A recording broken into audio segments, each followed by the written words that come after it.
Hello, and welcome to an intro to Anthro with two humans. I'm human number one, John McCray. And I'm human number two, John Lehr. And this is the podcast where we reassess what it means to be human. And the title of this episode is, Can't You Make Him a Pair of Marble Underwear? Is it art or is it pornography? so John, we've, as we've said before, we've discussed some controversial topics in this podcast. We've talked about masturbation. Yes, we have. Noses, which was very controversial. Yeah, that really got people worked up. Racism. Contraception, we talked about. Mm-hmm. And then and Bigfoot. Bigfoot is always controversial. So, by the way, I want to do a plug for the Bigfoot Cafe, owned by friend of the show David DeLuise. Really? Up in Pine Mountain. If you're ever in Pine Mountain, California, just outside of Los Angeles, there is a cafe called the Bigfoot Cafe. My dream is that the two of us will do a remote live show from the Bigfoot Cafe. But yeah. Did you say owns? Owns or just frequents? He owns it. He owns it. Yeah, with his wife Julia. Yeah, that's so fantastic. Great. And the merch is unbelievable. You got to check out the merch. You'll be receiving some for your birthday from me. That's wonderful. That's the Yeti Love Convention built in right there. We got the venue already. All we need is we go. Boom. We'll all bring our coloring books and we'll be good to go. Get your costumes and your coloring books, and all we need is Ford and Jack Links to come on board as our sponsors. We'll put that in the pitch. We're working on it. But anyway, John, today we're going to be talking about something that could be controversial. It's art. We're jumping into the debate about whether it's art or pornography. Oh, boy. This is far smarter people have tried to tackle this arena. I know. And of course, we're going to be talking about naked statues and naked art. So I hope you're mature enough to sit there throughout this. I most certainly am. No. John has found the button on Podbean to add some sounds to this. I was going to say though, if you're not, please get up and just walk out into the hallway, and let the rest of us listen to the podcast. Yeah. Or go into your bathroom. Right. And we all know what you're doing in there. Right. Listen to a podcast. And just so that brings up another topic. If you're listening to this one at work, we're going to be talking about it's going to get a little racy. We're going to be talking about art. Salacious. Right. So now is the time to put on your earbuds, your earbuds and your headphones. Or like John says, you wore your tighty whities to work today. Take your lunch break and go in the bathroom at work. First off, John, I know you live in Los Angeles, which is I thought you were going to say, John, I know you use a lot of pornography. No, but you live in Los Angeles. Yes, I do. It's the porn capital of the world. It certainly is. However, today I'm coming from from Cleveland, Ohio. I'm on tour, so I'm not in Los Angeles. So far cry from the LA. But the Valley is the biggest producer of pornography ever. And I've seen a little bit because I've shot stuff in the Valley where, like, for example, I was shooting a low budget thing in the Valley. And I went to a Subway sandwich shop. This was deep in the Valley. And it's me and like four guys in line getting our Subway sandwiches. And all of a sudden, walks in a porn star straight off from the porn set. She's got a robe on. She's got, clearly a porn star. Walks in to get her 6-inch BMT. With the rest of it. Just another day of work in Los Angeles. So what? They don't even they don't have a craft services out there for them. They just Apparently, go get your own sandwich. Go get your own no. sandwich, and we'll pay you back. And Apparently not at this one. No. She had a lunch break and went, just like the rest of us. There was a construction guy, an office guy, me, and a porn queen.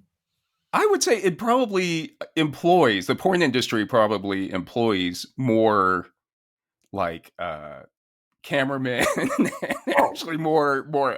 I don't know about actors, but more film people, costume people, and makeup people. I'd say it rivals the regular industry. Oh, for sure. I think it. Well, I mean, now things have changed where there's a lot of porn done at home, but yes, at its height, for sure. And I have a lot of friends who have worked on porns. They don't like crew members and such where you talk to them and it's like, I've done a couple. It's work. You got to make a living. You know what I mean? Yeah, sometimes you gotta pay the piper. Right. I had a friend who was a award-winning costume designer, but again had to work on a porn one time. Yeah, because it was just like, you need to pay the rent. You know what I mean? Right. That's right. An Emmy will only take you so far. Right. It may even get harder to get work after you get like an award because then people are like, "Oh, we can't afford them." Now, but the porn industry's like, "Look, here's the flat fee. You want it or not?" and, we'll see you Tuesday morning. You know what I mean? Yeah. And by the way, I don't know how many people are looking at the costumes in porns. They're not on there for very long. They're important, what I mean? Sure. Yeah, you got a plumber outfit, cheerleading outfit. There's some classics. You gotta have them. I think that there was a time back when it was like actually people shooting on film where you had to have quality film people making porns. Yeah. But in Europe they would always do those like big costume drama porns. So it'd be like, and I'm not talking about just Caligula. I'm talking about like ones where it'd be like, Dostoevsky's, I don't know, Notes from the Underground, or I don't know, Pornography with Tolstoy or something. So John, have you ever, I'm going to ask you, I'm going to put you on the spot. Have you ever made a quote unquote art film?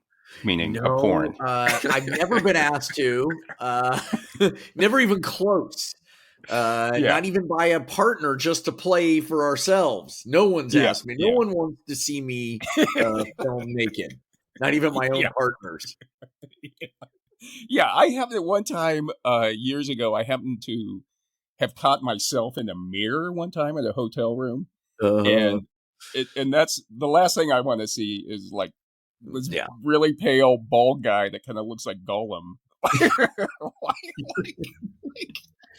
like having sex. Shape. You know what I mean? You've got a good body. You got a flat tummy. Come on. A nice rump on you. There's a good. You're a handsome man. Shocking. It was just shocking when I saw it. Like the last thing but I don't want it to be. Well, we're improv guys. We like improv, so it's like we don't want to see it on film. Film ruins it. It does. Well, we work live. We work live. It's ephemeral, and it's sometimes more ephemeral than we want it to be. It's ephemeral. A couple of minutes of ephemera, and then it's over. That's it. That's all you need. But you have done nude scenes before, though, right? I have. And I've done, one, really. I did, we pitched a comedy that was about a streaker, and we shot it, and we shot me naked, and then blurred it out. And I remember it was a really funny pitch. And it was about a streaker who he'd retired, and he was coming back, but he was getting sponsors. And so I like had a nice squish on my back. Anyway, hard to explain, but a good pitch. And boy, we showed it to our agents at CAA, and man, you couldn't hear a pin drop. They were all looking at that, just going, "What the fuck? You want us to sell this?" Yeah. Were you like, go ahead. Were you like, do you want to see it again? You guys are sitting there. Should we play it again? Maybe you missed it. It was so funny. I thought it was so funny because there was nothing sexual about it. It was all just awkward and flaccid and, just like, it was really funny. But do you still have that? Can we? Yes, I still have that. You want to post that? Yeah, can we post pretty that? rough. Maybe.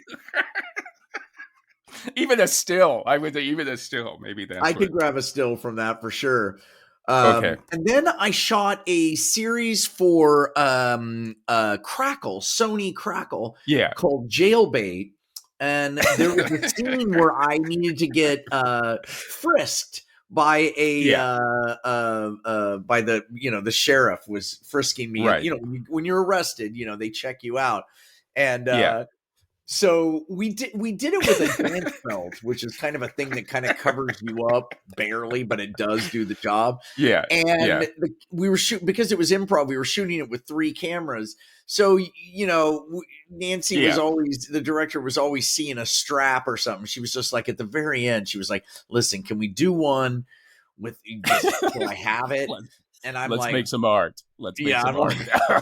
And I was sick as a dog. I was like, I had the flu, something. I had a fever. I was really sick. And I was just like, I just wanted it to be over. I was like, yes, okay. And so we shot it. And then and Nancy's like, okay, we got it. And they're packing up the equipment. And I'm just sitting there. And I felt like, what it must feel like to be just like feeling, abused and sort of like I just grabbed my clothes and like wandered off. How was it? Were you self-conscious about like walking around all the crew? Because there's a lot of people standing around, like just watching you. Yeah, there were about 8 people there, 9 people looking at me, and who knows how many people looking on the monitor. So but I was just so sick. And I knew no one was interested in seeing me. Right. I was the one who wanted to see me the most of the group, and I didn't want to see me. So that's how bad it was. But no, I was just glad it was over. Everybody was glad it was over.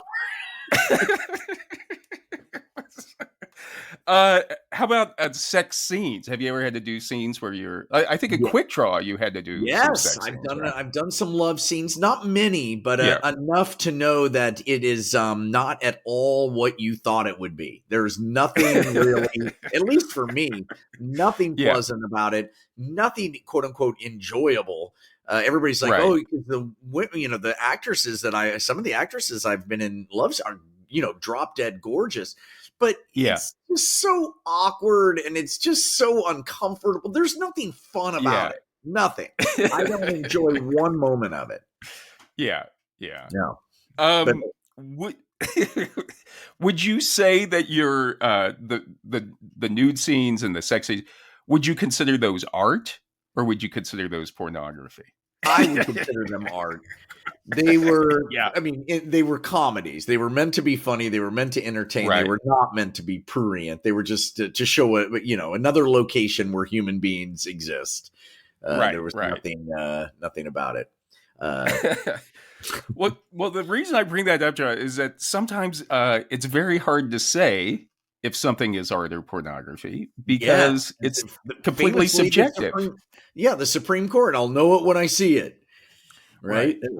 That's right. They said that back in 1964 in the case. The Supreme Court justice famously said, I'll know it when I see it. Great.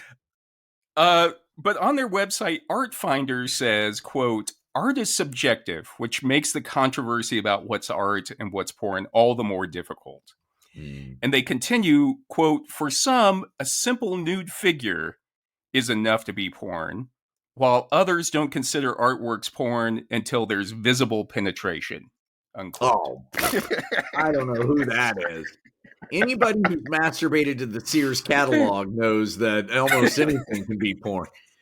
Yeah. I like, though, that they kind of give us a benchmark for people. You know? It's like, is it nude to visible penetration? Somewhere in there could be. Those are, we've set our boundaries. And I always find that, having worked at the O'Keeffe Museum, which a lot of sexual artworks, a lot of, and her Alfred Stieglitz was her husband, who was a photographer, did a lot of nudes. And hers was all vaginal. I mean, everything. Right. God, with flowers and everything. Yeah. And she always said it wasn't. She always said like, "Oh, people are misinterpreting it." It's like, you know what? Yeah, right. I could take that up to a point, but it's like with every single one looks like a vagina. Maybe it's you. Maybe it's you. Yeah, O'Keefe. But it's what I always found is that how people interpret an artwork often says more about the viewer's inner thoughts and beliefs as much about the artist. So if someone absolutely yeah. For example, if I'm undressing you right now in my mind, you're not doing anything. You handsome devil. Right. Well, thank you. I could feel it. I thought you were, but I couldn't. Over the monitor, it's kind of hard to tell. I couldn't tell if you put your computer down. Believe me, if I was there, you'd be able to tell. But anyway, you would think that over 3,000 years of civilization, we would have come to some conclusion about this argument, or at least just come to some understanding about like, you do what you want to do, I'll do what I want to do. Mm-hmm. We'll all be fine. Everybody just kind of do what they want to do. Yeah. And to me, honestly, I think whatever two consenting adults or even a group of consenting adults want to do together, that's none of my business. You know what I mean? It's like, right. And as long as gets hurt, I always draw the line with if somebody gets hurt or against their will. Right. But those are the two, or kids. So I would say unless somebody gets hurt, as long as they're not being forced to do something they don't want to do, as long as children aren't involved, I'm like, go have fun, you guys. Yeah. Just go. Well, no animals. I don't think the animals, because they don't know what's going on. Right. But the thing is, we're going in this episode, we're not talking about whether pornography is good or bad, and not trying to make a moral judgment on it. And I think we may have to come back sometime and do pornography and why people create and watch pornography. But this episode is just going to be about the question of, is it art or is it pornography? Mm-hmm.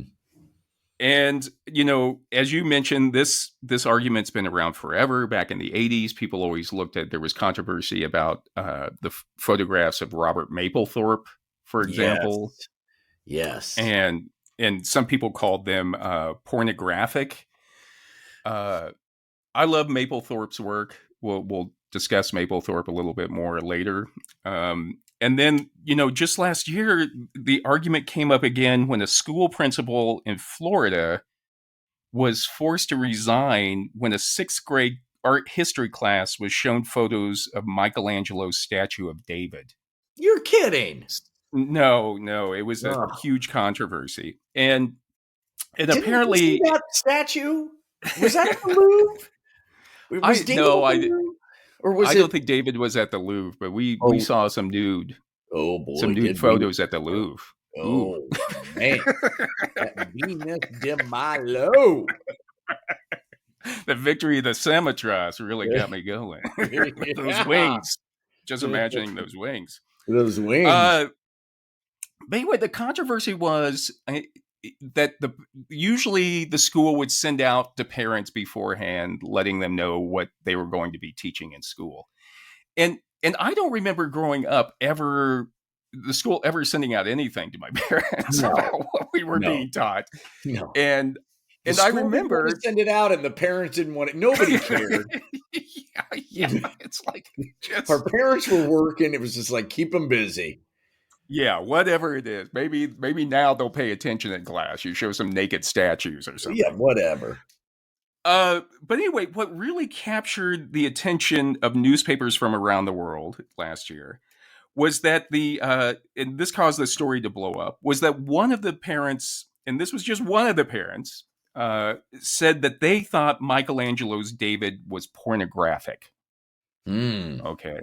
And saying in essence that the school had exposed the kids to pornography by showing them Renaissance art.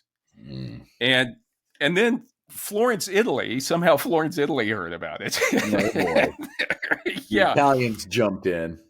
Yeah. The city itself got upset. And because its most famous statue had been called pornographic. Yes. And in an article for NPR, Juliana Kim says that the mayor of Florence personally invited the fired principal to Florence and said that whoever teaches such art deserves respect. Oh, so nice that he got a trip to Florence. Right. It was her actually. Did you really just let the parents know? I mean, I think in this day you send out a ditto or an email. Yeah. You send out an email. Hey, we're teaching this. Let us know if it's a problem for you. Right. Or don't bring your kid. But I guess it's hard to outguess.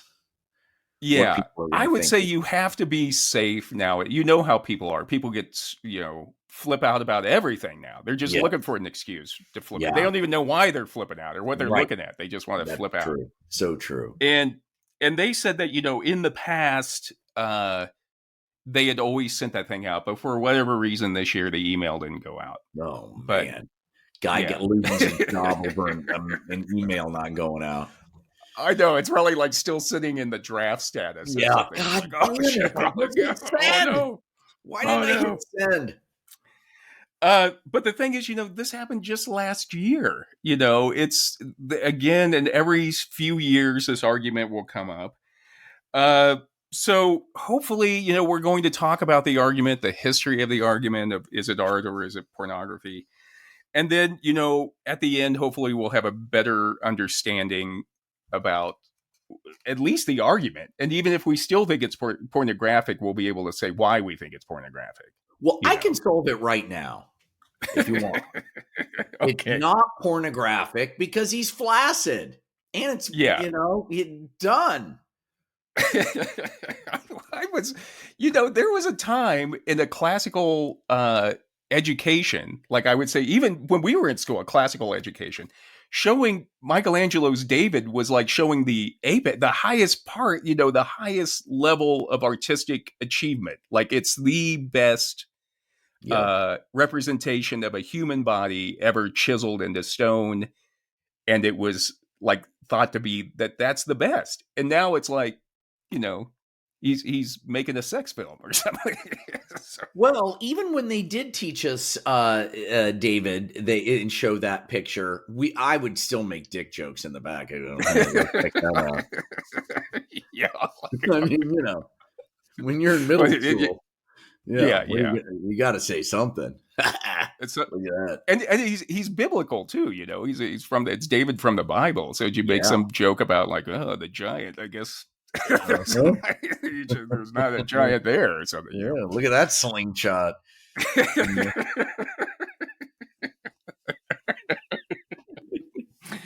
And so just real quick too, before we go on with this discussion, I just want to say a couple weeks ago, one of our listeners, Josh, sent us a suggestion for a topic, and it was a great suggestion. Josh said, what about art? Like why do people make art? Mm-hmm. And I just want to say, Josh, this isn't your episode. Yeah. Okay. Yeah. This we know why people make this art. right. And also this one was already on the calendar when Josh sent sent in his topic suggestion. Ooh. And I had already bought a bunch of books about pornography already. Mm-hmm. And so anyway, we will show either. You just had books on pornography, period. Yeah. Then I had to cover myself with my wife and say I was doing an episode and expense it on the show now. Yeah. I may have the IRS contacting you, John, to see if we actually. God. He says that like thousands of dollars worth of pornography were all for a hour-long episode of this podcast. But the thing is, we will come back to Josh's topic, which is a great topic, and discuss that in depth. But anyway, Josh, I don't want you getting upset and like contacting us and saying like, okay, you perverts, I gave you a good topic about art and you turned it into pornography. Mm-hmm. In other words, Josh, don't get us fired. Yeah. Yeah. Because we won't get any trip to Florence. Yeah. Nobody's contacting us. This is all we got. This is all we got is this podcast. So, John, to begin with, we need to look at the history of sex-themed visual imagery. Okay. Okay. And the reason I'm using the term sex-themed visual imagery is that writers like Lyombe Echo say that the word pornography already has a certain meaning and loaded connotation in our culture. So if when you say, okay, is it art or is it pornography, you've already kind of made a judgment or like set up the parameters already on I this see. thing. The fact that Yeah. pornography is even in the discussion already, that it could even possibly be pornography. Right. Right. It's already influenced the viewer looking at it. I get And that. so what Echo says is that to kind of like level the playing field when we go in to look at this as academics or as critics is that we need to set that baseline and just call it sex themed visual imagery. And there, because then we can, the image itself is just the image. There's no morality to the image until we as humans look at it and put our morality and our culture on top of it and make a judgment about it. Got it. And what Echo says is that the term sex-themed visual expressions refers to representations of nudity in explicit scenes of human sexual conduct. Whoa. Okay. Here we go. And again, on their website, Artfinder says that erotic art has to be considered within context. And we've talked about in anthropology and archaeology about the importance of context, that in order to understand something, even archaeologically, in order to understand an artifact, you have to look at the context in which that artifact was made and the context in which that artifact was used. Okay. And that's kind of the same thing that we're talking about with these sex-themed visual imagery. You have to look at the context in which they were originally created. Or I don't want to use the term used, but how people experienced them at the time. So the assumption is if it's not designed to be pornography and it's not pornography within the context of the creation or what it was meant to communicate, right. then it's not pornography. But can't people, I guess that makes sense because I'm going back to the Sears catalog. Right. You get women and men, pictures of women and men in underwear who are selling underwear. They're not trying to, and the fact that you find it pornographic has nothing to do with the Sears catalog in and of itself. Right. So you are the one putting it on. But have we ever called the Sears catalog pornographic? Of course. Or I would say National Geographic as well, because for many decades, the first visual images of nudity that young men in America got was looking at the National Geographic. Yeah, that's true. So now, though, it's a whole different thing. Now with the phone, they just go right to it. Yeah. It's just available all the time. The fact that somebody would be upset about Michelangelo's David knowing that their kid has a phone. I know.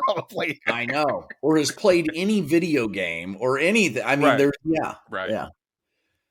But anyway, Echo says that human beings are sexual animals and they are also expressive religious creatures. And Echo says when human sexuality, religiosity, and art mix, a sex-themed visual culture develops. And therefore, archaeological, historical, and art history evidence demonstrates that in some ancient civilizations and cultures, these three dimensions of humanity coexisted harmoniously and were represented visually and communicated to large national and transnational audiences. So again, it's like, we're talking about here of, if you look at prehistoric cave drawings, there's also sexual representations there. If you look at, if you go back to civilizations in the ancient Middle East, you'll often find representations of sexual material there, showing, like a man with an erect penis or a representation of the vagina, for example. And then you look at like the Venus of Willendorf, which is a stone carving from about 29,000 years ago that was found in Austria, I think it was, and it represents a naked woman. And the thing is, the question is, well, were these images meant to arouse people, or was there a religious connotation to them? Right. And again, I think that probably you would have to say, I doubt that the Venus of Willendorf was meant to be like a modern day Playboy or something, you know, or like you sneak away from the camp and go into the cave with a torch and like try to find some sexy image to, you know, have a go at or something. Yeah. I don't know. You had to rely on your memory, the good old fashioned way. Yeah. I remember too being in Thailand and Cambodia, and you would see like you would see lingams, Lingam, which are stone representations of the male creative force in the universe. But it's like a phallus. You know what I mean? It would be a stone phallus representing the like the yang or the male creative force. And then you'd see like it's called a yoni, which would be a flat disc, which would be like the female representation of the female or female creative force.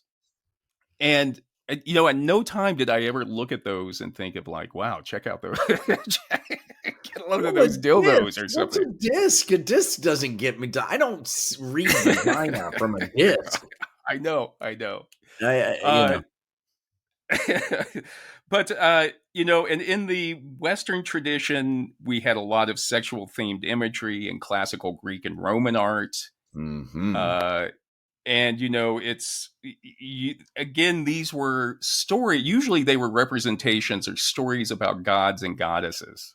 Yes. So, yes. You know, so like you had Priapus, who was a fertility god, and Priapus. I don't know if you know Priapus.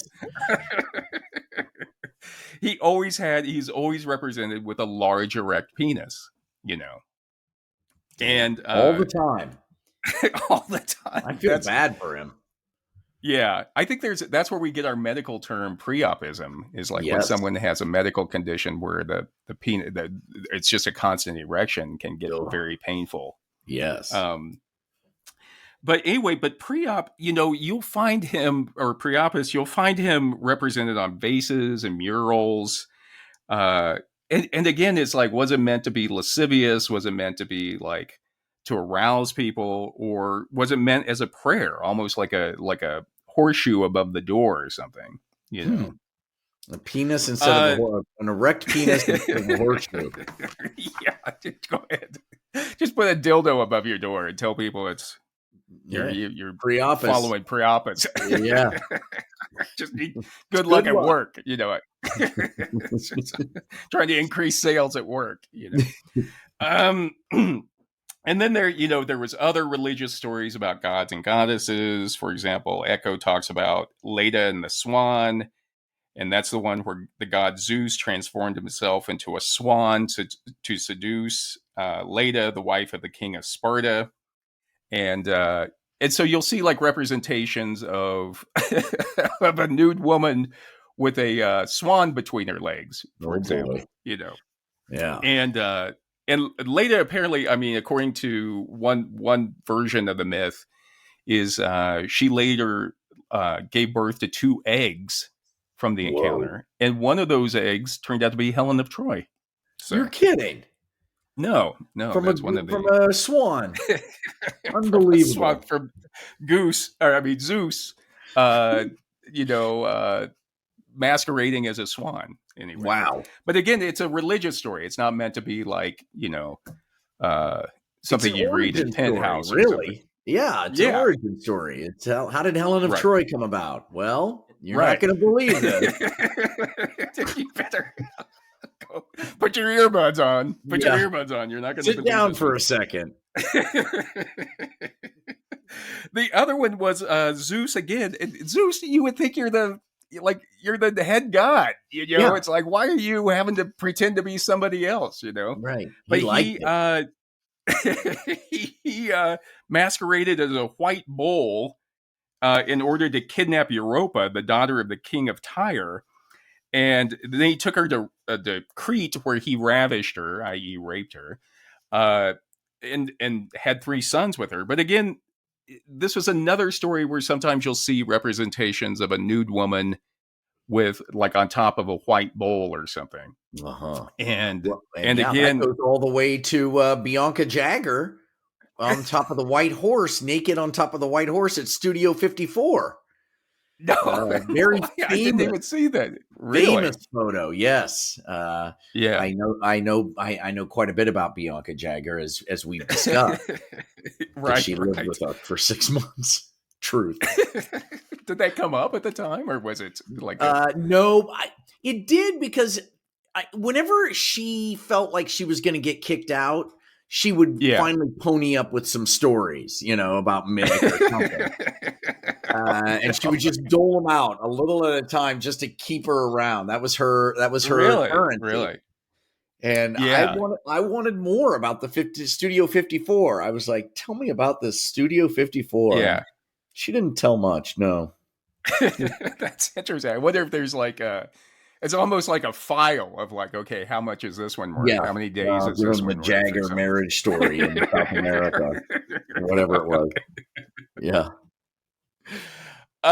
So anyway, John, but all of these weren't meant for arousal, like I say. They were meant, as you mentioned, they were origin stories. They were telling it like where people came from. Yeah. And I'll give you one example, though, of a statue that seemed to straddle the line between being religious and being arousing, even in ancient Greece. And that's the Aphrodite of Knidos. And Knidos is an ancient Greek city that was in Asia Minor. And Aphrodite is the goddess of love, beauty, passion, and procreation. Okay. And she was associated with the Phoenician god Astarte, I think, and then later she became associated with the Roman god Venus. And in the 4th century BCE, the artist Praxiteles made a statue of Aphrodite for a temple. Okay. Okay. And what was unique about the statue was it was the first time a goddess had been depicted in the nude. Oh, okay. Oh, really? Yeah. Well, but really? Because they were always, even prior to that, weren't they always just wearing loose-fitting garments? This is just the first time we've seen them completely naked. Well, believe it or not, like the Greek culture, I mean, it was a patriarchy, but it was like usually women were, sequestered or off by themselves, or like respectable women were. Yeah. And in the book Art Porn, A History of Seeing and Touching, Kelly Dennis says that prior to the 4th century BCE, men were the ones who were always depicted in the nude in statues. Okay, I get it. Yeah. So this was the first time, Praxiteles was the first time, or what we know of it to be the first time, that a woman or a goddess was represented naked without clothes on. There's going to be a big Google search spike after this show for that. Yeah. Please go. Because the thing is, the Aphrodite of Knidos, he depicted her getting out of the bath. All right. And she's reaching for her robe. The goddess is reaching for her robe. And she has one hip stuck out. Yeah. And she is trying to cover her pubic area with her right hand.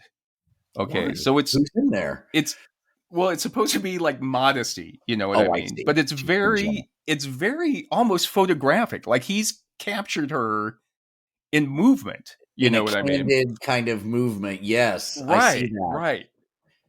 And that's what's so cool about that statue. But the thing is, the statue of her being naked, her coming out of the bath, her reaching for a robe, it drove people crazy.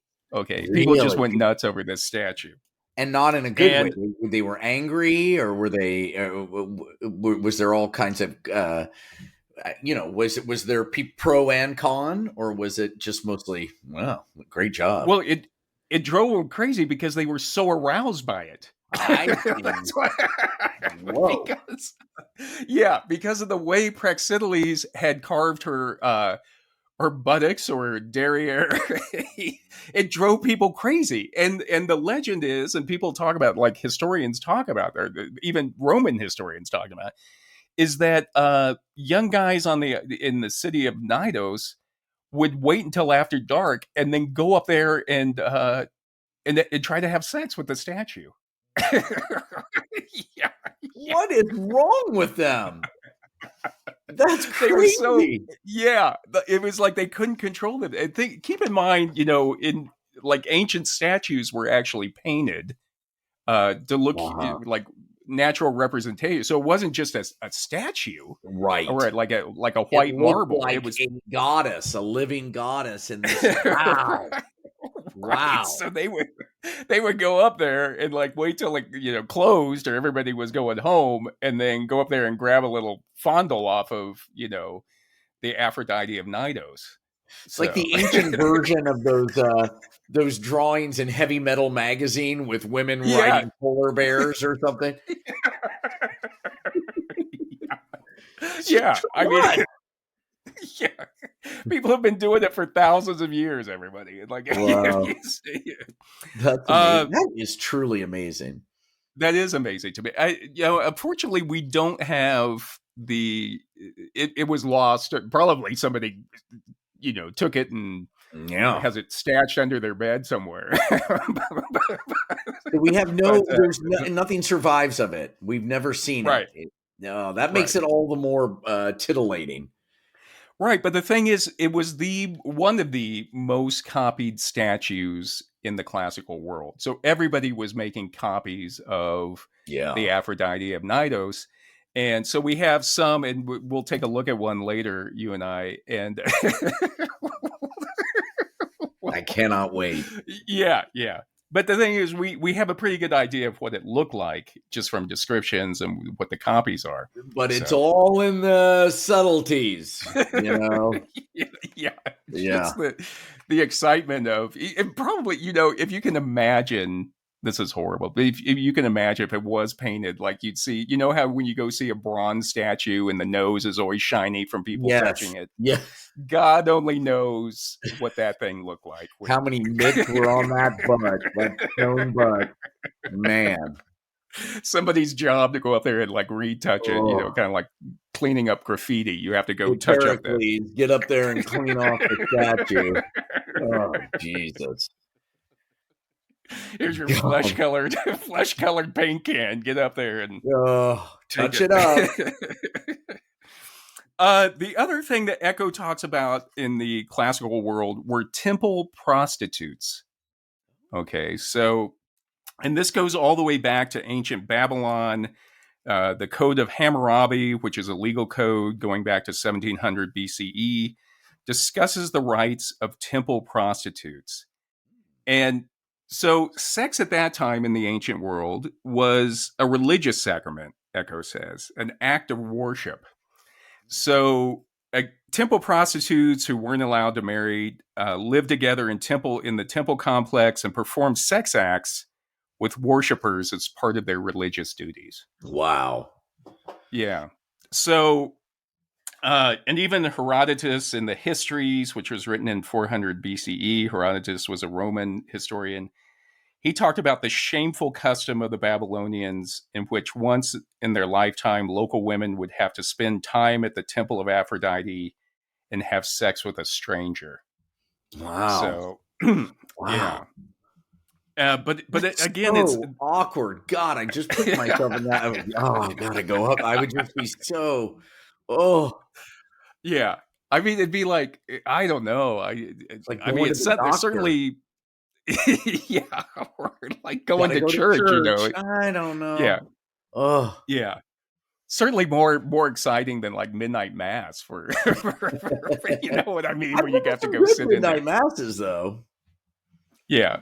But when Mary's folks lived in Lidditz, Pennsylvania, there's a big Amish community, but also there's a lot of Moravians there, which is a Protestant German sect from, I don't know, like the 1600s. But they have Moravian churches, and they do every Christmas, on Christmas Eve, they do something called the Love Feast. And the love feast is you go and it's just like a really positive, lots of singing and everything. And then you get like a cup of coffee, like during the whole ceremony, you get like a cup of coffee and a little donut that they pass around to you. They kind That's of great. enjoy I the love like that. feast. Yeah. Yeah, I like that. nothing pornographic about that, but I always love the love Maybe it's because feast. I'm I older, was but I'm more interested in the coffee and the donut than I am what they were. yeah, it's like don't wait till afterwards. Like let's have it now, you know. But the thing is, and also prostitution. Echo says we don't remember or don't realize how the universal availability of male and female prostitutes in ancient Greece. And it was actually a sign of how egalitarian democracy in ancient Greece was, is that anybody could make a living as being a prostitute back then. So it's like, well, if this doesn't work out, you know, I can I can always fall back on. Yeah, I can relate. I work in LA, I'm Yeah, not that yeah. far away. And the reason I bring this up is that the word pornography itself comes from the Greek words for porne, which literally means woman prostitute, or pornos, which means a male prostitute, and graphos, which means writing. So pornography originally meant in Greek Writing writings about prostitutes. right, exactly. Yeah. Interesting. Yeah, Interesting. yeah. But again, it's like they don't know is it writing about prostitutes or the writings of prostitutes, where prostitutes actually writing, because in certain cultures in like Renaissance time period, for example, like prostitutes and homosexual men weren't considered part of the acceptable society. So oftentimes prostitutes were the ones that would write, or could write more honestly about what was going on at the time. Or even writers would use prostitutes as a character device to be able to write about what was going on at the time, because prostitutes were outside of the norm, I guess it was what I want to say. So they were suited to be able to comment on what the norm was doing. Exactly. And then, John, we get into one of the things that happened with the arrival of Christianity was this idea of agape love, which is more compared to eros, which is kind of like this kind of ancient procreative type of love. And agape, if you know that eros was the Greek god of sexual love and passion, known to the Romans as Cupid. But agape was supposed to be a spiritual or compassionate type of love that comes down from God. Okay. And then eros, on the other hand, was again this kind of ancient love defined by passion, love, desire, and longing. Yeah. And Echo cites Anders Nygren, who said that, quote, the central motif of the Hellenic or Greek theory of salvation is desire, egocentric love for which man occupies the dominant position as both starting point and goal. The starting point is human need. The goal is the satisfaction of this need. So, and you have this kind of tension between this, or this conflict between these two types of love, of like agape love, which is pure love, and erotic love, which is more kind of carnal love, I guess. The Madonna whore of right, early on. Right. And I mean, and you see that this controversy between purity and carnality, I guess, or spirituality and carnality, you see it everywhere in Western culture for the last 2,000 years, I think. And I think you see it also in this debate about whether something is art or pornography. Is, one side, art is considered spiritual and pure, and the other, pornography, is considered more base or animalistic, I guess you would say, or carnal, less pure, I guess is what I would say. And so that just seems like the place for artists to get involved and mess with that. Like let's find that line. Let's play in the gray. Right, Let's right. push people's buttons, you know. Yeah, yeah. Of like, let's see where this is. And because it always changes, this line is always changing because as we talked about culture is always evolving and changing. Right. So that line between the purity and then what's not pure, for example, like we mentioned before, like for hundreds of years, Michelangelo's David was considered pure. It was purity. Right. Right. You know what I mean? He's just standing there. He's just standing there. He's not doing anything arousing. He's not doing anything. He's just a beautiful sculpture. Yes. And now you see for some people, again, that line has become where it's pornographic. Not just a beautiful sculpture, but a beautiful sculpture of a biblical right. character. Right. Yeah. Exactly. And there were times during the Renaissance, part of the conflict arose because Renaissance artists, like Michelangelo or Da Vinci, they often went back to these kind of classical Greek stories. And when they started painting like the Leda and the Swan story, which was very popular in the Renaissance as well, suddenly if you take it out of context of when it was an origin story for the ancient Greeks, and you have somebody in the 1500s painting it, now suddenly people are looking at it being like, what's that swan doing between her legs? Yeah. You know what I mean? Yeah. And there was in the 1530s, the Venetian painter Titian did a painting called The Venus of Urbino. And of course, when he's calling it a Venus, you think that, okay, this is a painting of a goddess. But this is actually just it's a naked woman, not in some sort of, idealized setting out, on the plains of Elysium or something. But she's actually in a bedroom. She's naked.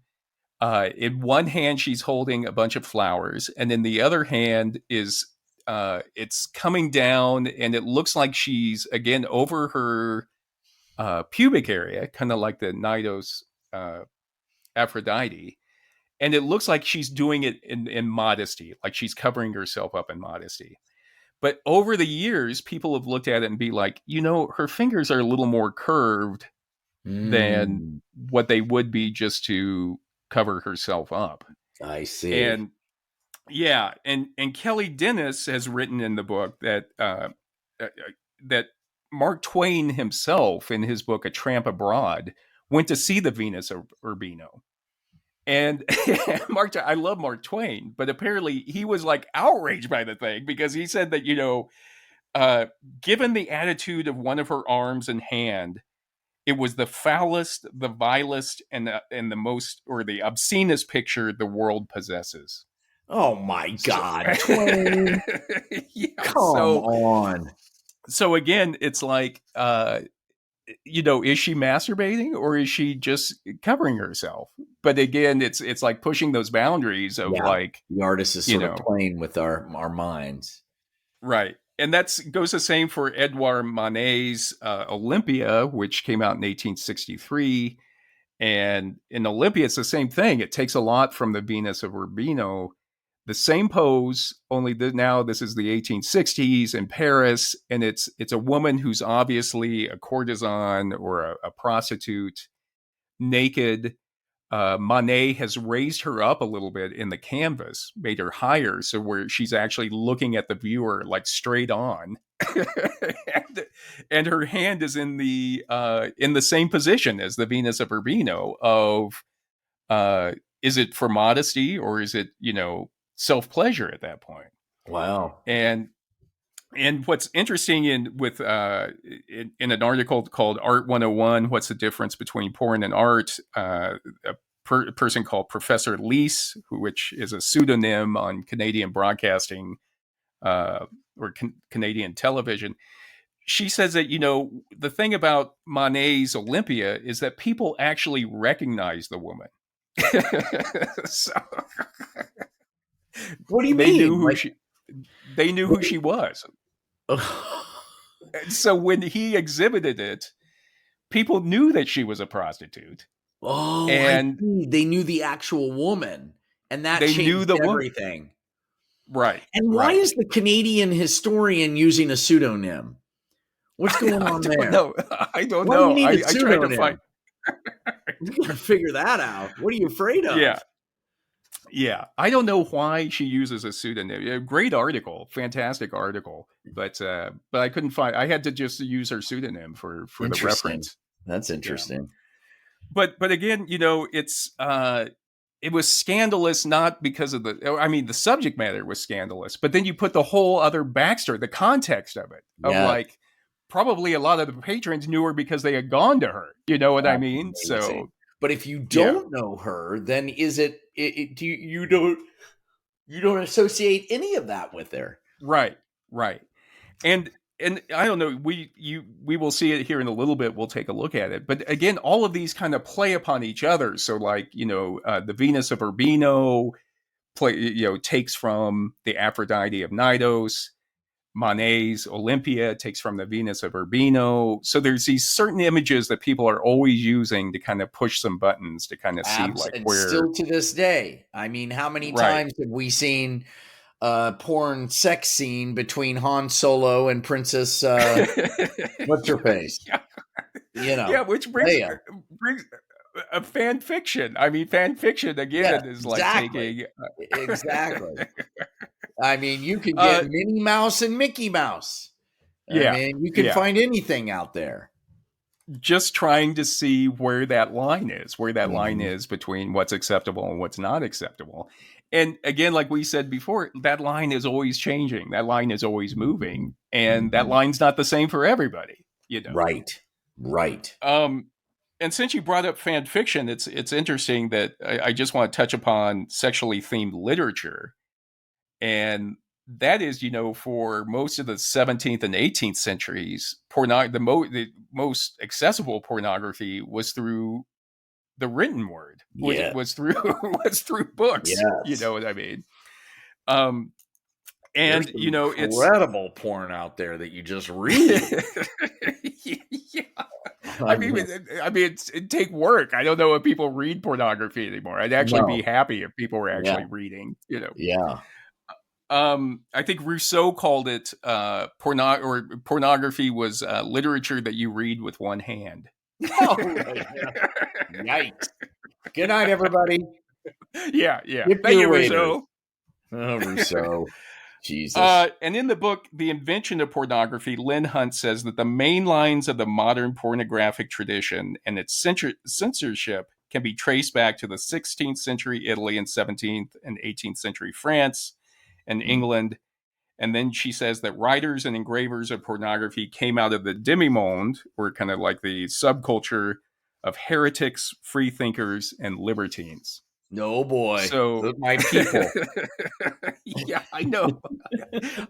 But the thing is, they were the fun crowd. Yeah, the fun people that you actually want to go to their parties, But the thing is, modern pornography, she says, because it was coming out of that, it was related to like free thinking and heresy, to science and natural philosophies.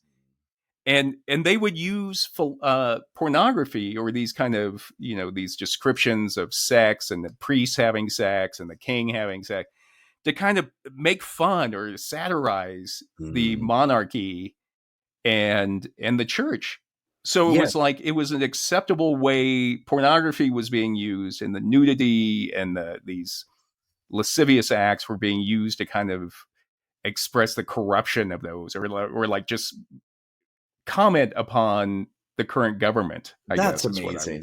But it makes total sense, because really sex is something that just levels the playing field. Bottom line is, we're just these sexual beings who, get stimulated in order to propagate the species. And there's nothing fancy to it. Yeah. And if you can imagine, you tell stories about like a prostitute getting a priest or a bishop's clothes off or something like that. Yeah. And then he's just exposed. He doesn't have his protection of the hat or the robes or anymore. His power. Yeah. Right. It's just like fart jokes. Everybody farts.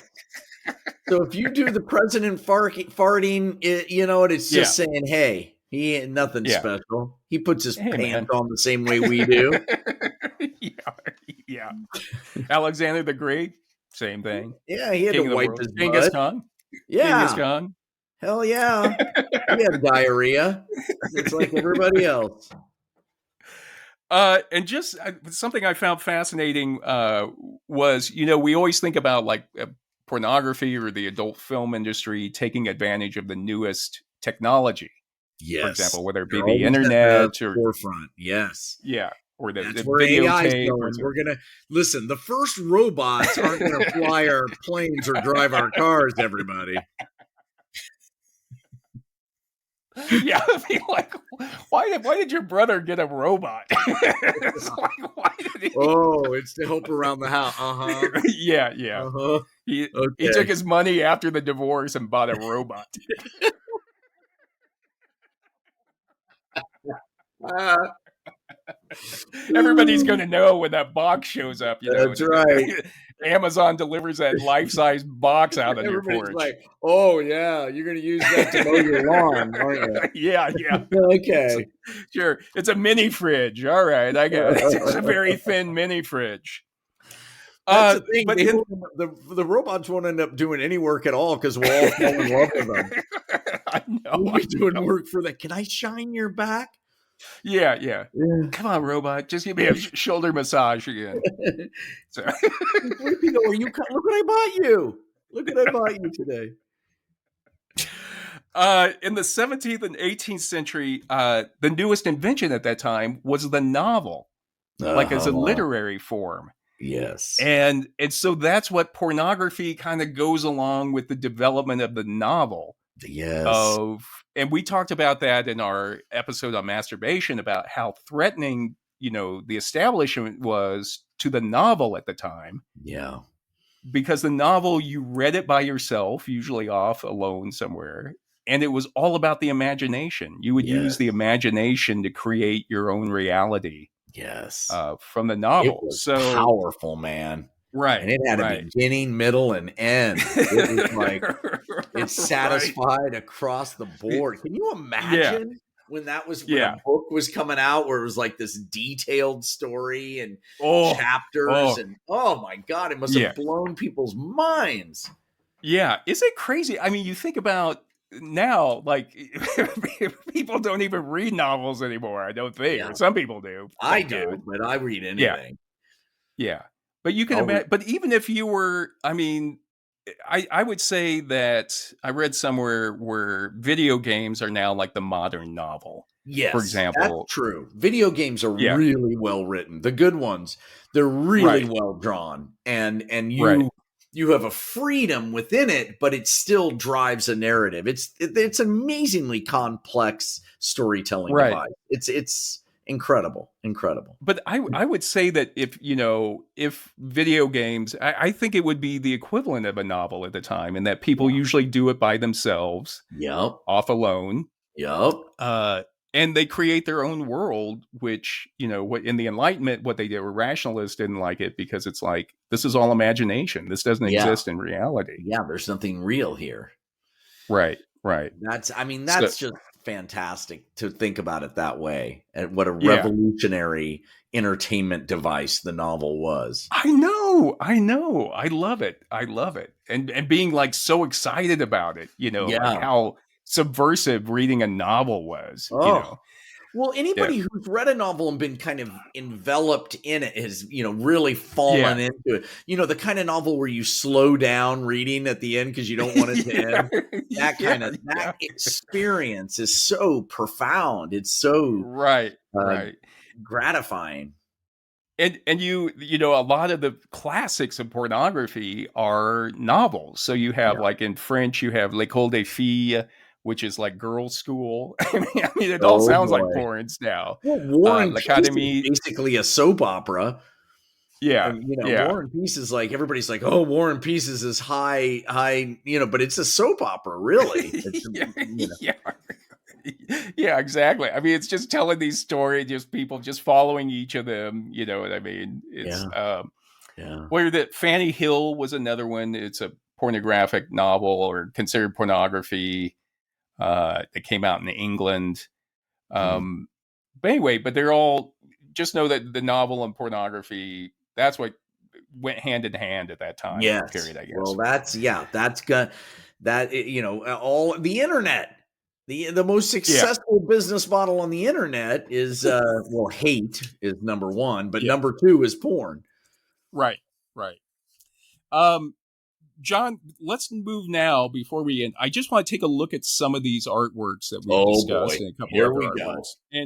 And now that you kind of have a background of things. Yeah, you ruined it. You've given me context. Now I can't just enjoy. We're just going to talk about whether these are, see if we can answer it now that we make an informed decision on this. All right. So you see the first one I sent you is the Aphrodites of Cnidos by Praxiteles, and this is circa 350 BCE. This is the one that young guys would wait until everyone went home, and then they would come up. And she's gorgeous. She's it's a woman standing with her hand is sort of covering her pubic region, and then she's got her hand on. She's holding a towel or what is that? They say it's a wrap, so we don't know. Probably like her robe, or it could be a towel. I mean, the implication is we've caught her as she's coming out of the bath. Yes, and she's a little surprised by it. Yeah, it looks like a candid moment. However, she is standing in the contrapposto, so she see how. Yeah, he had to represent her. I mean, to get her into that position, everybody, we're looking at a photo of. This is actually the Venus or the column of Venus, which is a copy of the Cnidos Aphrodite. But the thing is, do you see how they had to get her with her hip kind of stuck out to one side? Yes. He had to attach it into that vase or whatever that's next to her. See how she's being held there with it. Oh, I see. That's for structure. That's to keep her standing up. I see. But there was something about that, having her, instead of just being seen straight on with her, hands at her side or with her legs straight on, it was seen as so arousing to see her in that kind of stepping out with her hip out at one side. I don't see it. I mean, I don't see anything pornographic about this. I mean, she's a beautiful woman. With that short hair she, sure, pretty, but erotic? No, I don't see it. You? No, well, I mean, just looking at it, I don't consider it erotic. I don't even think if it was painted flesh colored, if it was painted lifelike, I don't think that would be. I would find that arousing. But then again, but of course we've seen Fist Fuck 4, or whatever. We've had the what is it, Victoria's Secret catalog. We've had it shoved in our faces since the get-go. Right. But go to the next photo, John, and this is a detail of the Cnidaean and Aphrodite, and everybody. This is one seen from behind. Yes. Yeah. Okay. Now that is a beautiful ass. There's no question. I would say Praxiteles. This one I can kind of see how people were going crazy over it. Yeah, you know what I mean. That's a nice butt, and it's got the two dimples, above, where the tailbone is, and that's a great ass. So I think Praxiteles. I think, I don't know. I guess you carve it all in one piece or something, but it's like I got something to sex sells. I got to do something. I got to get the ass right. Because you can't start over. You know what I mean? If you're carving a statue, you can't start over. Maybe it's a drape. Maybe it's a towel. Let's get the ass right. Yeah, but again, that one I can kind of. I don't know. I could see why you would hide in the dark to go grab that thing. That's a nice butt. So, I get it. Yeah. Okay, John. Let's go on to the next one. This is a copy of the Venus of Urbino by Titian. This is what we were talking about. It was Oh, painted in 1534. This is the one that Mark Twain said was the vilest and most obscene painting in the Jesus, world. Twain, come on. Yeah. God. There's I mean, what's the weird stuff happening in the background? I got a woman rolling up her sleeve, it looks like she's going to hit somebody. Well, that's the whole thing. These are obviously just servants working in the bedroom of this woman. And so people were saying like, okay, you're calling it Venus, so you're expecting it to be a goddess or a representation of pure beauty. Right. But yet this isn't set in like, the Acropolis or something. This isn't set, up on top of with Zeus and everybody in the background. This is obviously in somebody's bedroom in the 1530s. I see. So it makes it very everyday, which is somehow more titillating that she's Right. she's not Right. it's not protected in any way. She's got a And dog asleep at her feet. Yeah. And apparently the dog would be put in there. The dog in Renaissance paintings was it was a symbol of devotion. Like if you see a dog in the painting, painters would put the dog in there to kind of represent devotion or loyalty. Okay, makes sense. But what's interesting about this, when you see her, she's looking right at the viewer. Yeah, for one that's thing. pretty intense. Yeah. And you see her left hand, and this is the one that drove everybody crazy, is it looks like it's trying to cover up for modesty, but then people are like, but look how her fingers are curved at that point. Jesus. So again, I'm thinking that to me, I don't see anything. I don't see anything pornographic about this painting. Yes. I think it's a stretch for somebody. If you're the one thinking that she's masturbating, I think that says more about you. Yeah. That's what we have to say to Twain. Right. You know what's interesting though? Twain, like he grew up in the old West in saloons and stuff, and they always had those paintings of nude women above the bar. You know what I mean? So like, what is he talking about that he's offended by this thing? I don't know. He was, Yeah. And if you're offended, that's like you smelt it, you dealt it, Right. Yeah, you're offended because you find it very titillating. Yeah. Let's go to the next one, John. This is the Olympia by Edouard Manet. Okay. And you see how it's a takeoff of the Venus of Urbino, where it's like copying the pose of the Venus of Urbino. Yes. And everybody, again, this is a nude woman laying on a bed. And in this one, what Manet has done is she's, if you notice again, he's raised her up on the canvas. So she's a little bit higher than what normally people would look at. And she's she's wearing her shoes in bed. Shoes. Right. And some jewelry. She's got a choker on. Yeah. Wow, and people have said... She looks like a badass. She looks like a badass to me. Like, that's a woman who, knows how to throw a party. Look at her. She's just so confident. It's like, what? I know. And that's what people have said about this one is that, okay, she's obviously like in between visitors. Like it looks like he's caught her when like she's taking a break in between people showing up. Like, wow, okay, come on, paint me, and then I got the Marquis to something showing up, and that's what people have said too. Is like she's it's not idealized in a way. She's just a naked woman who isn't apologetic for anything. Right. She's just staring right at yes. There's a confidence. She's like, she feels she's not intimidated or embarrassed or shy in any way. Right. She's just like, what? Right. What do you, what? Get all right. Paint me. Come on. Yeah. I'm naked. I'm busy. Just do it. Let's go on.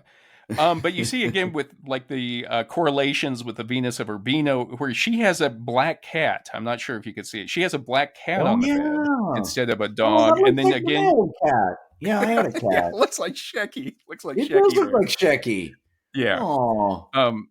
But again, I wouldn't consider this one to be pornographic. You know what I No, mean? Looking at it, I don't think no. it's not arousing. I think it's a fascinating painting, but I don't Yes, think it would be pornography to me. agreed. You know? Yeah, me neither. If I saw that in a museum, I would just go, "Huh, cool." Yeah, yeah. Okay, let's go to the next one, John. Uh-huh. This one, we're getting into photography now. This is a photograph of Lisa Lyon by Robert Mapplethorpe Yeah, uh, that's a in famous photo. 1980. Yeah. Yeah, and Mapplethorpe was a photographer in the 80s and 90s who was controversial because of his subject matter. Lisa Lyon was the first world women's bodybuilding champion Yeah. in 1979. And one of the things he took a lot of photographs of her, and it was put into a book. And in the introduction to the book, Samuel Wagstaff said, "Of course, Mapplethorpe always makes it more difficult for himself by deliberately framing everything and everybody in the same straitjacket style. The world reinvented as logic, precision, sculpture, and obvious light and shadow." And and Hmm. again, for me, this one, I mean, she's completely nude. Yes. She's flexing her muscles, Yeah. flexing her legs. And there's just something about, I don't consider this pornography Me either. There's me just something, the neither. strength of it. I don't find it sexual. I find it Right, just powerful and cool. right, I mean, she's in amazing shape, but there's right, nothing sexual about it. I don't think. right, I just see like, and right. I do think the way it's shot is incredible. Um, I like how he talks about where Wagstaff mentions sculpture because it's something yes. like uh, Mapplethorpe is with the photograph, like capturing somebody in movement forever, but making that movement static has made them into a statue, and it's Yeah, almost like a statue in this it one. is. It So really is. That you is know, a statue. yeah, The pose, I, all of I it. Yep. yeah, I love that photograph, but again, not arousing, but just like fascinated by it, like the strength of that photo. Yep. Yep. Okay, let's go to the next one, John. Okay. And this Hello. is so, so this is a photograph of it's a close up from mid back to mid thigh of a man from behind. This is a Mapplethorpe. It's a photograph of Lowell Smith. Um, Again, Lowell is the subject is flexing his buttocks. You could see some. It looks like maybe some scrotum there. Oh yeah. But again, it's black and white.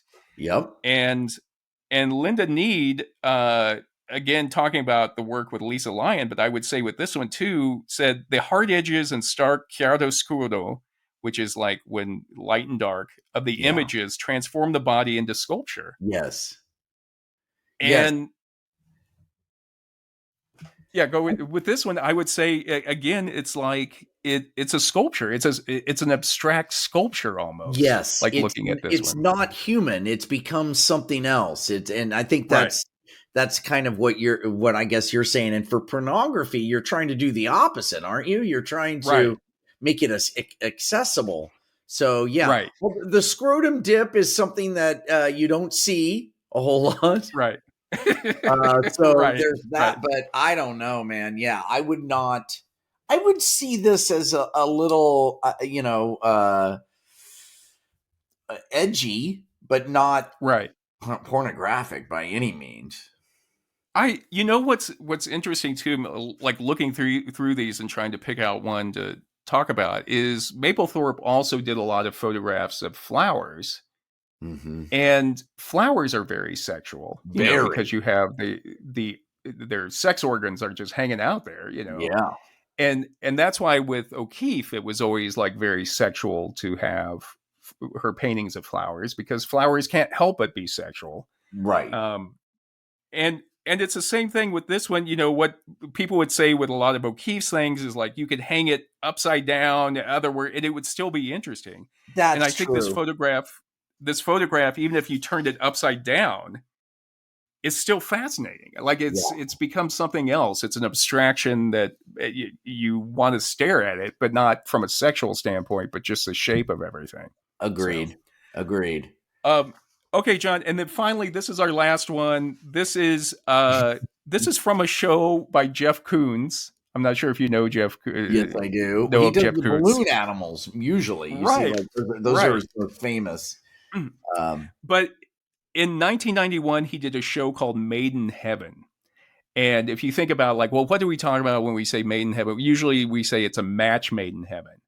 And the match that we're talking about here is that Koons is an artist, and his wife at the time was Ilona Staller, who was a porn star in Italy known as Cicciolina. oh, Okay. and so Cicciolina, she actually ran for parliament at the time. And yes, I know. I've she heard of was a her. Yeah. member of parliament, which is fascinating in and of itself. In Italy, you could be an actual porn star and be elected to government office and parliament, Right. um, compared to other places where, like, you even get caught, like coming out of a porn theater, and that would ruin your, Yes. your political Yeah. career. Yeah. But in the show Made in Heaven, what Koons did is he actually did explicit artworks of him and Cicciolina, his wife, having sex at the time. And they were, so in other words, he's blending this idea of what is art and what is pornography. He literally puts pornography in an art museum. He It's is so literally yeah. But what's great about this is, first of all, the title. It's called Jeff on Top. yeah.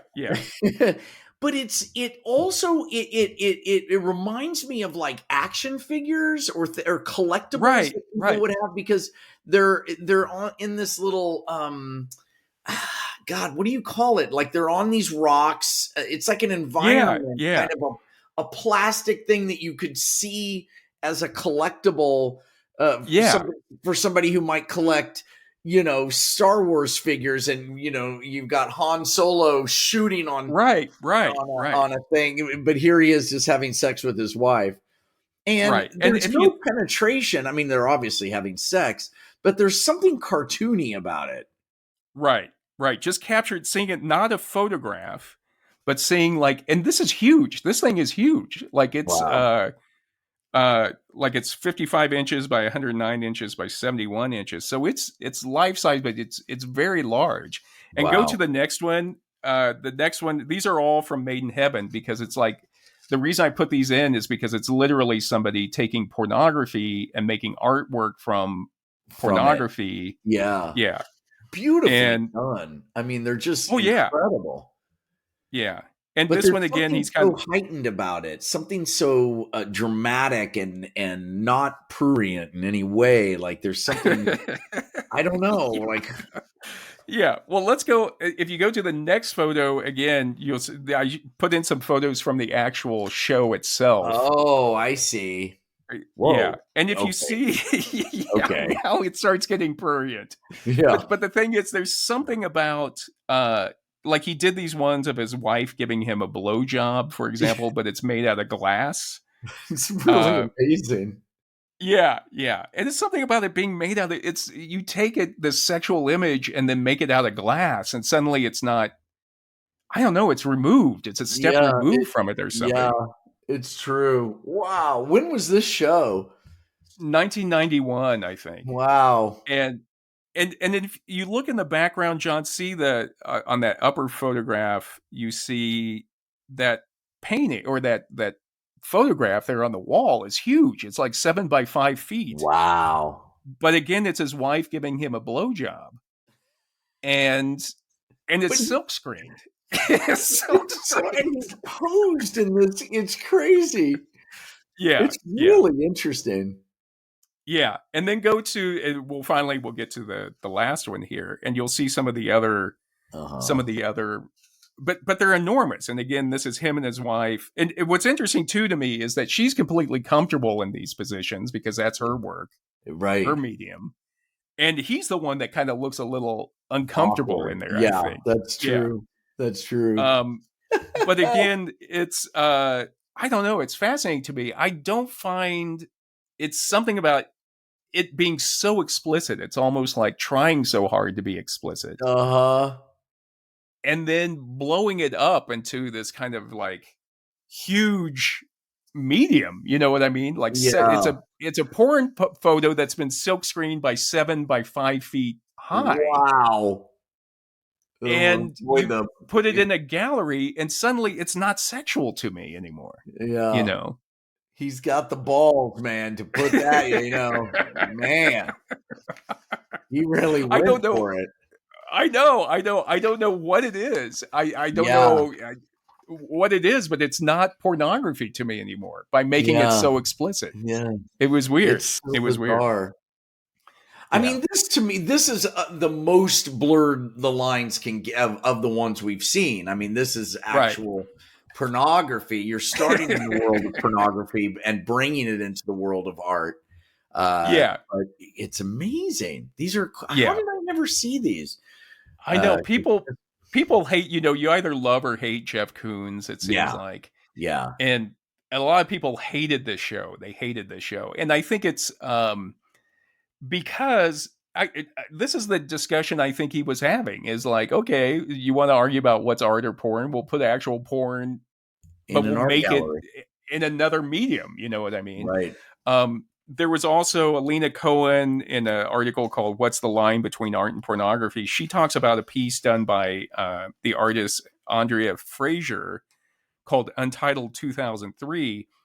And Fraser, the piece is like Fraser had a collector pay her $20,000 to sleep with her, and then she videotaped it or like did a film of it, and then the collector got to keep the videotape of it. But it's this whole commentary, so it's using pornography again, like we were talking about, like to That's comment on wild. something And of like, prostitution and the relationship between the artist and the buyer. And what are right. you really doing? It's high art, but then they're just going to hang it on their wall next to their TV. Right. That's so great. I love that kind of stuff. Yeah, and again, her whole point was, and people would objectify her when they would do reviews of her shows. Like male critics would always talk about how beautiful she was and her looks. And so it's like, okay, let's talk about that now. Like, if that's how you're going to objectify me, then like pay me $20,000 and you get a videotape of it, and that's the artwork, that's the piece. Yeah, is that any different than what you're doing to me already? Right. That's really cool. That's like that, Yoko Ono, that famous piece that he did called Cut, where they come up and cut a piece of her dress off. Which is like, if you haven't seen that, it's on YouTube. You gotta check that out. It's really powerful. But anyway, I guess, John, and that brings us to the end of this episode. And hopefully, I don't know, do you have any final thoughts about like this debate about art or pornography? Is it art? Is it pornography? Well, ultimately you get to like the art. For me, you get to the conversation that you have often, which is that everything is everything. And right. And that we like to bifurcate and put things in boxes and try to draw lines when in fact there are no lines. There never were any lines. I mean, it's like it's like the person who says sees a blank canvas and says, "Well, I could have done that." Yeah, but you didn't. Right. And somebody had to do it. Yeah. To me, after researching this whole thing, I would say, the first thing you want to do is if your initial reaction is like, get this the hell out of here, I don't want to see it. I think you need to just pause for a second. Not saying that you have to like it eventually. Right. But I'm saying just pause for a moment and think to yourself, why is this bothering me? What is this doing to me? Why is this causing this reaction in me? And is this the reaction that the artist wanted me to have? Mm-hmm. That's great. Are they making that reaction in me? And if so, is there a bigger picture to this thing? Or like a bigger theme or a bigger reason for this than just to kind of arouse me? And then I think, ultimately you may still say, okay, this is pornography. I don't want this in a gallery. And I'm not saying kids should see it. I still say that parents should be, made aware of the fact if there's something explicit before it's shown to their children. But I'm just saying that, at least then you can say, when instead of just saying, oh, it's pornography, you could say why it's pornography. Yes. And then you can requires you to stay in the uncomfortable moment. Yeah. And that to me is what's so powerful about the pieces that you've shown, particularly Mapplethorpe and Koons. Yeah. Is that it requires you to kind of stay in that no man's land of like, oh, this is weird, but which is something that I think we run away from, particularly in Western culture. Like we don't want that. We can't abide that uncomfortable feeling. And it's just a feeling. That's all it is. Right. But I know I run from it all the time. If I'm uncomfortable, I don't want to experience it. Rather than just recognizing, hey, I'm just uncomfortable. That's not the end of the world. Right. You still can get out of it, but just understand why. And to master that discomfort, I think you nailed it on its head. Is like it's that discomfort of like I'm anxious. I want to run. I want to get out of here or get that thing the hell out of here. Yeah. But to master that, that's the true art. I think is mastering your emotion. Or mastering what you're seeing and your reaction. It isn't about trying to make it go away. If you try to make it go away, you make it worse. It's about just kind of being in that and allowing yourself to just be in that, which is a trippy experience. Yeah. Maybe there's not a resolution to it. Maybe it stays uncomfortable forever. I don't know. Right. But I think there's value in that. I really do. Yeah. So do I. Wow. All right, John. I love the addendum. And for those of you who are not watching us on YouTube, and we will, how are we going to do this? We got to post these, the addendum somehow. I guess I will try to find them. I have a list of the sources where they're from. Why don't we post the list? Just so that there's no copyright issues or anything. I'll just post where I found them, and then people can go and look them and check it out itself. Good. How's that sound? Love that. Well handled. I don't want to get sued. Don't want to get sued. Well, and we want to do the right thing. We want them, we don't want to exploit them any further. But that's so great. What a great episode. Wow. Porn. We could go on for, I know what I'm doing as soon as this podcast is over. I read somewhere where somebody summed it up as saying like, okay, pornography's meant to move you to action. That's meaning to touch yourself. And art is meant to move you to think.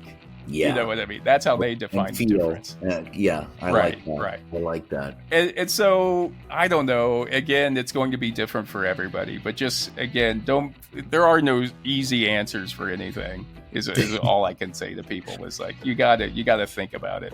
So listen, we're not about answers. We're just about unfurling the human experience. And we've done it yet again. This is John Lehr, human number 2, signing off. And this is human number 1, John McCray. Thank you for joining us, everybody. If you found this podcast interesting, please tell a friend about it.